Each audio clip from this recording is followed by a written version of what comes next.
that lead by covering the left-hand side of the road as they hit the brakes for Brundle. You'll then have the outside of Nelson, already got the nose. Air is still just there, lurking, if you like, in third position, having dropped out in the opening stages of this lap. For him, Paul Setti. He takes that wide line. McEwen once again is quick in the middle of Coram. The issue is he's still turning by the time they hit the brakes, which means he can think about just sliding one up the inside into the final corner. And if you did at this stage, your exit would be compromised enough that at least 2, maybe 3 or 4 cars line would come and have a go on the straight. McEwen will have a go, however, in the slipstream and ahead. By the time they get anywhere near the braking zone, there'll be a dice for third position between Eyre and Parker.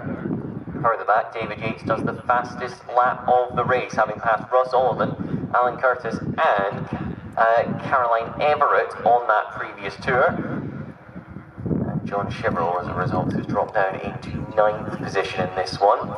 Remember, he finished in 10th yesterday, so he'll now be trying to stem the flow, if you like, in this sort of area of the field where we know he will be racy. McEwen has pressure from Paul Setti, the green car, to the inside as they make their way to Agostini. He's already levelled him on power, and so this should be a simple block pass down at the apex.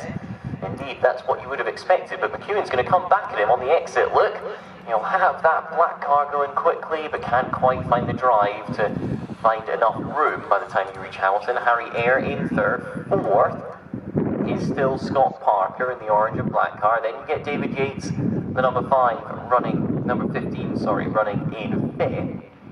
David Yates there or thereabouts now with the top 4. He's made inroads into what was, for a moment or two, a quartet out front, and I think they are now going to be joined by, well, what is effectively the next quartet to make it 8 for the race lead as Paul Setti is under pressure once again towards Brundle. McEwen to the inside, this time not defensive from Paul Setti. Walk up in the corner actually for Paul Setti, trailing a little bit of smoke. There. Before you know it, next up the corners as well, but he is going very quickly thus far in this one. Way towards Coram. Still no way through for McEwen on a consistent basis, nor would I expect there to be actually until we get around about, what's it going to be, 13 minutes further, because we've got 13 and a half minutes left in this race, and it's all shaping up already to be one of those that goes right down to the wire. McEwen once again to the outside on the centre straight, being closed in on the pair of them by Harry Eyre, and it's going to be Russ Olivan to the inside of David Yates for 4th position. Olivan, sorry, for 5th spot, thinks better of that one. And so stays on the outside of David Yates through the first corner. It also has the potential to leave Olivan vulnerable to Alan Curtis in the silver and black Caterham. That's 2 from the back at the end of this train. Looking to make a little bit of progress forward. Setti behind McEwen now, your top 2. Third position, I think, is still Harry Eyre, although Scott Parker is right with him. It is Harry Eyre in third position. 4th, Scott Parker. 5th, David Yates. 6th, Russ Olivan. Are those two about to make a change down at Agostini? Olivan would very much like to, but there's no space up the inside of David Yates. So they stay in 5th and 6th. 7th, Alan Curtis. 8th, Caroline Everett, yesterday's pole sitter, who topped that qualifying session.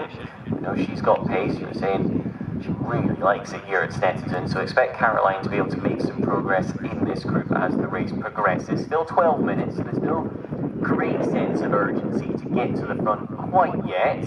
Although you'd certainly rather start making progress now and just net a position here or there, as Paul Setti and Tom McEwen are once again side by side for the race lead on the Brundle straight. So it'll be Setti on the inside as they get to the corner at the end where they wind on towards the left.